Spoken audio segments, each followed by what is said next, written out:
തിരുവനന്തപുരത്ത് മന്ത്രിസഭാ യോഗം ചേരുകയാണ്. അതിൽ PM ശ്രീ വിഷയം പ്രധാനമായി ചർച്ചയ്ക്ക് വന്നിട്ടുണ്ട്. എങ്ങനെയാകും അത് മുന്നോട്ടേക്ക് കൊണ്ടുപോകേണ്ടത്? തൽക്കാലത്തേക്ക് MOU മരവിപ്പിച്ച് നിർത്തുക എന്ന CPIയുടെ നിർദ്ദേശത്തിന് CPIM വഴങ്ങിയിരിക്കുകയാണ്. പിന്നീട് അത് പഠിക്കാൻ ഒരു മന്ത്രിസഭാ ഉപസമിതിയെ രൂപീകരിക്കും.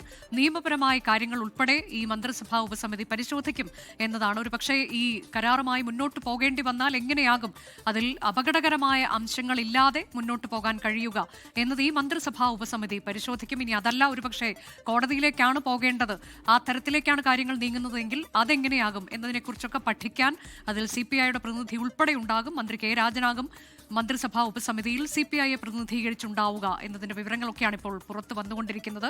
എന്താകും തീരുമാനം അവസാനമായി ഉണ്ടാകാൻ പോകുന്നത് എന്നത് അല്പസമയത്തിനകം നമുക്കറിയാം. മുഖ്യമന്ത്രി വാർത്താ സമ്മേളനം നടത്തും, മാധ്യമങ്ങളോട് കാര്യങ്ങൾ വിശദീകരിക്കും മന്ത്രിസഭാ യോഗത്തിന് ശേഷം.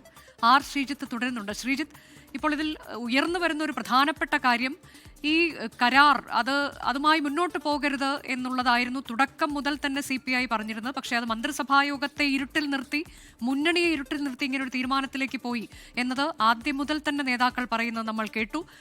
ഇപ്പോൾ ഇതാ CPI പറയുന്നിടത്തേക്ക് കാര്യങ്ങൾ വന്നെത്തുകയാണ്. പക്ഷേ ഇവിടെ ഒരു വലിയ കീറാമുട്ടിയായി നിൽക്കുന്നത് ഇതിൽ ഒപ്പിട്ട സ്ഥിതിക്കിനി എങ്ങനെ പിറകോട്ട് പോകാൻ കഴിയും? തൽക്കാലത്തേക്ക് മരവിപ്പിച്ച് നിർത്താമെന്നതിനപ്പുറത്തേക്ക് എന്താണ് സർക്കാരിന് മുന്നിലുള്ള സാധ്യത എന്നതാണ്. ഈ തരത്തിലുള്ള കൂടിയാലോചനകളൊക്കെ നേരത്തെ ഉണ്ടായിരുന്നുവെങ്കിൽ ഇത്ര വലിയൊരു പ്രശ്നത്തിലേക്ക് കാര്യങ്ങൾ പോകുമായിരുന്നോ എന്ന ഏറ്റവും പ്രധാനപ്പെട്ട ചോദ്യത്തിന് CPIM ഉത്തരം നൽകാൻ ബാധ്യസ്ഥരല്ലേ ശ്രീജിത്ത്?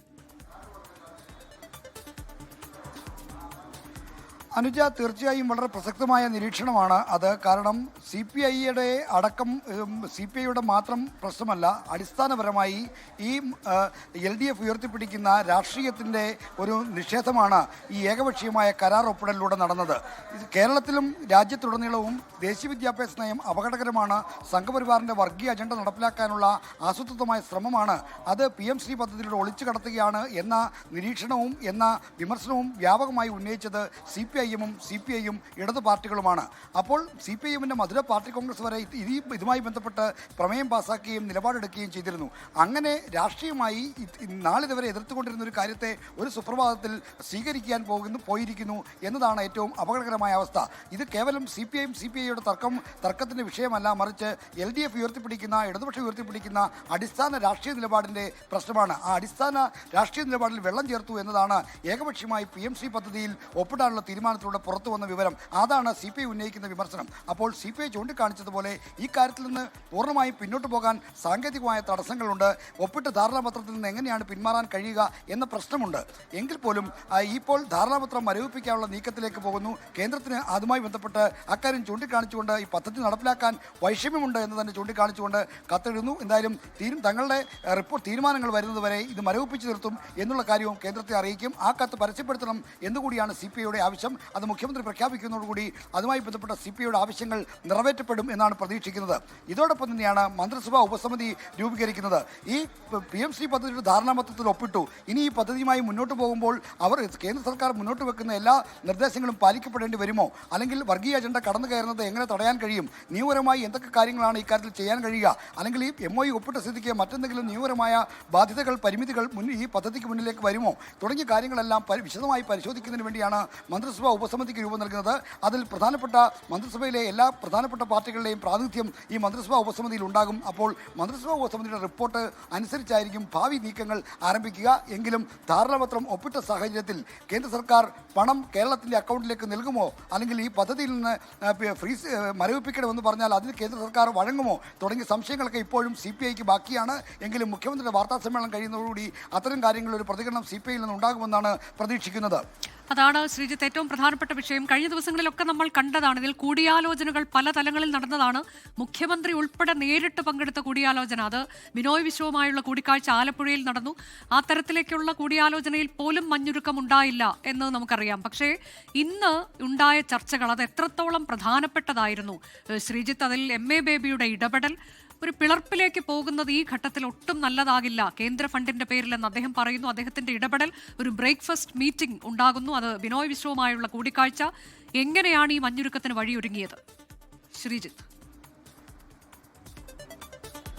അനുജ, അനുജ, CPIMന്റെ ജനറൽ സെക്രട്ടറി MA ബേബിയാണ് ഈ പ്രശ്നത്തിന് പരിഹാരമുണ്ടാക്കാനായുള്ള ഏറ്റവും ശ്രദ്ധേയമായ ഇടപെടൽ നടത്തിയത്. അനുജ സൂചിപ്പിച്ചതുപോലെ 27-ന് ആലപ്പുഴയിൽ നടന്ന മുഖ്യമന്ത്രി നേരിട്ട് ഇടപെട്ട് നടത്തിയ ചർച്ചയിൽ പോലും ഈ പ്രശ്നത്തിനൊരു പരിഹാരമുണ്ടായില്ല. മാത്രമല്ല, മുഖ്യമന്ത്രി വെച്ച നിർദ്ദേശങ്ങൾ സ്വീകാര്യമല്ലെന്ന് CPI നേതൃത്വം പരസ്യമായി പ്രഖ്യാപിക്കുകയും ചെയ്തു. അങ്ങനെയാണ് മന്ത്രിസഭാ ബഹിഷ്കരണം എന്ന തീരുമാനത്തിൽ ഉറച്ചു നിൽക്കാൻ CPI ആലപ്പുഴയിൽ തീരുമാനിച്ചു പിരിഞ്ഞത്. എന്നാൽ CPM ജനറൽ സെക്രട്ടറി കേരളത്തിലെത്തി CPM നേതൃത്വത്തിന് കർശനമായ ഒരു മുന്നറിയിപ്പ് നൽകി. 1967-ലെ സപ്തകക്ഷി സർക്കാർ, അന്ന് സപ്തകക്ഷി സർക്കാരിനെ നയിച്ചത് EMS ആയിരുന്നു. 69-ൽ ആ സർക്കാർ തകർന്നു. അതിന് പ്രധാനപ്പെട്ട കാരണം CPM-നും CPI-ക്കും ഇടയിലുള്ള തർക്കങ്ങളായിരുന്നു. TV തോമസിനും മറ്റുമെതിരെ ആക്ഷേപങ്ങൾ ഉന്നയിച്ചുകൊണ്ട് മുന്നോട്ട് വന്ന അത്തരത്തിലുള്ള ഗുരുതരമായ രാഷ്ട്രീയ പ്രശ്നങ്ങളായിരുന്നു ആ മുന്നണിയെ തകർത്തത്.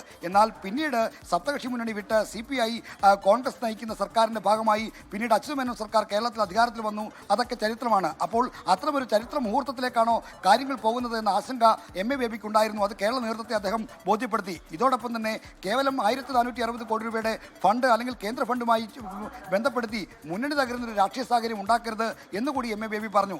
അങ്ങനെയാണ് ഇന്ന് രാവിലെ MA ബേബിയും ബിനോയ് വിശ്വവും തമ്മിൽ ഒരു ബ്രേക്ക്ഫാസ്റ്റ് മീറ്റിംഗിന് അരങ്ങൊരുങ്ങിയത്. തിരുവനന്തപുരം മാസ്കറ്റ് ഹോട്ടലിലാണ് ഇരുവരും കൂടിക്കാഴ്ച നടത്തിയത്. അവിടെ വെച്ചാണ് ഈ കരട് കേന്ദ്ര സർക്കാരിന് പദ്ധതി മരവിപ്പിക്കണമെന്ന് ആവശ്യപ്പെട്ടുകൊണ്ടുള്ള കരട് കത്ത് തയ്യാറാകുന്നതും അവിടെ വെച്ചാണ്. അങ്ങനെയാണ് കത്ത് ഇരുവരുടെയും സമ്മതപ്രകാരം CPIയുടെ ദേശീയ ജനറൽ സെക്രട്ടറി D രാജയ്ക്ക് അയച്ചു കൊടുക്കുകയും ചെയ്ത് അങ്ങനെയാണ് ഈ കീറാമുട്ടിയായി നിന്ന പ്രശ്നത്തിന് ഒരു പരിഹാരം ഉണ്ടാകുന്ന ലൈനിലേക്ക് കാര്യങ്ങൾ എത്തിയത്. എന്തായാലും മന്ത്രിസഭാ ബഹിഷ്കരണം നടക്കുന്നതിന് മുമ്പ് തന്നെ CPIയെ കൊണ്ട് തീരുമാനം മാറ്റിക്കണം, അതിനുള്ള ഇടപെടൽ നടത്തണം എന്ന കാര്യത്തിൽ MA ബേബിക്ക് നിഷ്കർഷയുണ്ടായിരുന്നു. അത് തങ്ങളുടെ രാഷ്ട്രീയ വിജയമായി CPM വായിക്കുന്നുമുണ്ട്. ലോകത്തെവിടെയായാലും ഏത് സമയത്തും 24 വാർത്തകളും ഓഗ്മെന്റഡ് റിയാലിറ്റി പാക്കേജുകളും എക്സ്പ്ലെയിനറുകളും വിശദമായി കാണാൻ ഞങ്ങളുടെ YouTube ചാനൽ നിങ്ങൾക്ക് സബ്സ്ക്രൈബ് ചെയ്യാം.